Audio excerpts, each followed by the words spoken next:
మనోహరన్న నాదెల్లా పేదల బతుకుల్లో నా కలల పంట జనసేన టీడీపీ బీజేపీ కూటమి మనోహరన్న గెలుపుకు కదిలేను సైన్యమై ప్రాణము జనసేవ లక్ష్యము అందరి వాడై నిలిచిన అభివృద్ధికి రూపము జయ హో అరరర జయ హో భలే జయ హో నాదెల్లా మనోహరన్న జనసేన జెండ బట్టి నావన్న జయ హో నాదెల్లా మనోహరన్న జనమే మెచ్చిన జన నేతవన్న నీ శ్వాస జనమే నీ ధ్యాస జనమే నీ గుండె తప్పుడు సైతం జనం జనం జనం మనే జయ హో అరరర జయ హో భలే జయ హో నాదెల్లా మనోహరన్న జనసేన జెండ బట్టి నావన్న జయ హో నాదెల్లా మనోహరన్న జనమే మెచ్చిన జన నేతవన్నా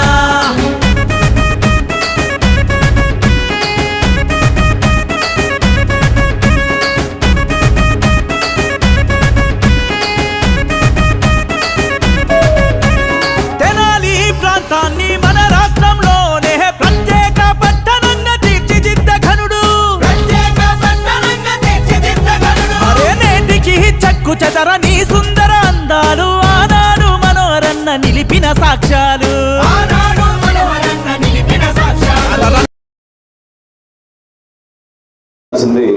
మొట్టమొదటి ప్రశ్న ప్రతి ఒక్కరికి పొద్దు ఎందుకు మనం ఏర్పాటు చేసుకున్నాం అంటే సహజంగా ఒక రాజకీయ పార్టీ ఎదగాలన్నప్పుడు అన్ని సీట్లోనూ పోటీ చేయాలి, మన క్యాడర్కి మన నాయకులకి స్థానం కల్పించి మనం రేపటి రోజున శాసనసభ్యులుగా పార్లమెంట్ సభ్యులుగా ఎన్నికైతే స్థానిక సంస్థల్లో కూడా జెడ్పీటీసీ ఎంపీటీసీ వార్డ్ కౌన్సిలర్గా కూడా గెలవాలనే ఆలోచన ప్రతి ఒక్కరిలోనూ ఉంటుంది.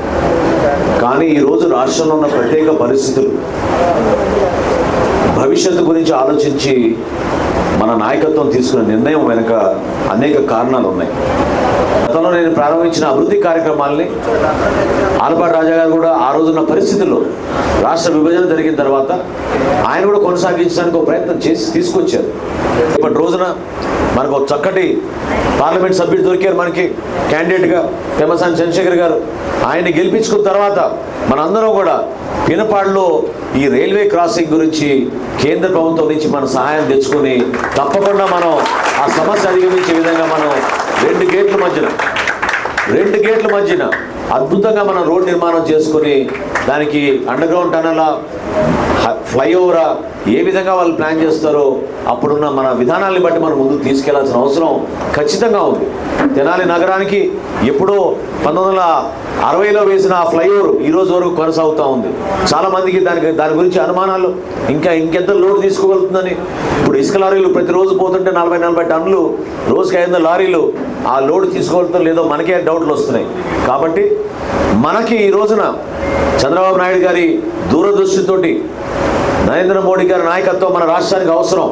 నరేంద్ర మోడీ గారి నాయకత్వం కూడా ఆయన ఏమన్నారు మన చిలుకూరుపేటకు వచ్చినప్పుడు, భారతదేశం అభివృద్ధి చెందాలంటే ఆంధ్రప్రదేశ్ కూడా అభివృద్ధి చెందాలి, వికసిత భారత్ అన్నప్పుడు ఖచ్చితంగా వికసిత ఆంధ్రప్రదేశ్ కూడా ఉండాలి అనే మాట ఆయన ప్రస్తావించినప్పుడు దానిలో ఎంత లోతుగా ఆయన అవగాహన చేసుకుని తెచ్చుకున్నారో మాట్లాడారో మీకు తెలియాలి.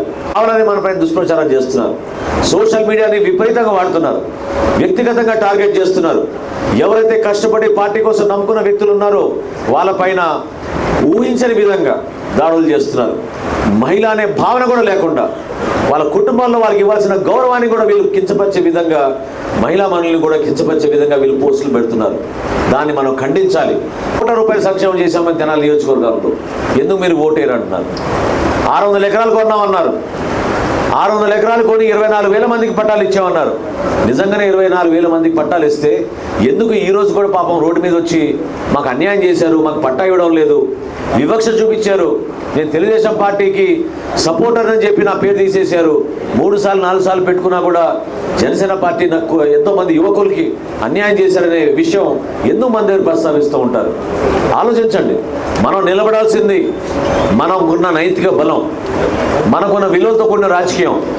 మనం నిలబడాల్సింది మనం గతంలో చేసిన అభివృద్ధిని ప్రజలకి చూపించాం.